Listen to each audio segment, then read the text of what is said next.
You have a lot of artists that come from Texas, or you have a lot of artists that are from the South, Alabama, Georgia, Tennessee.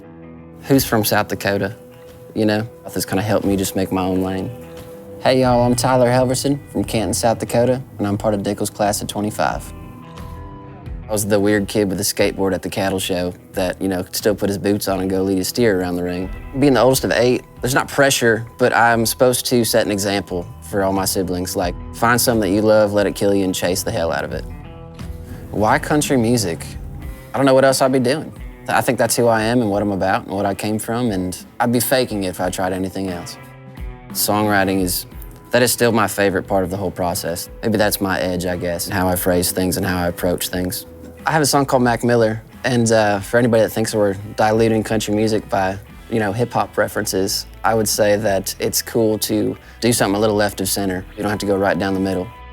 Dickel shares my take on what it means to be outlaw country by just keeping your head down and doing your own thing, staying in your own lane.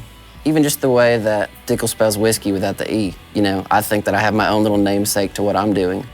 This year, I'm just really excited to run around with the band and just meeting friends out there and putting out some new music as well and taking that on the road. Beer Garden Baby, I heard that you're gonna redo the song, possibly with a guest. I can't say too much, not yet. You're gonna have to follow out Tyler Halverson to figure out who that is and stay tuned.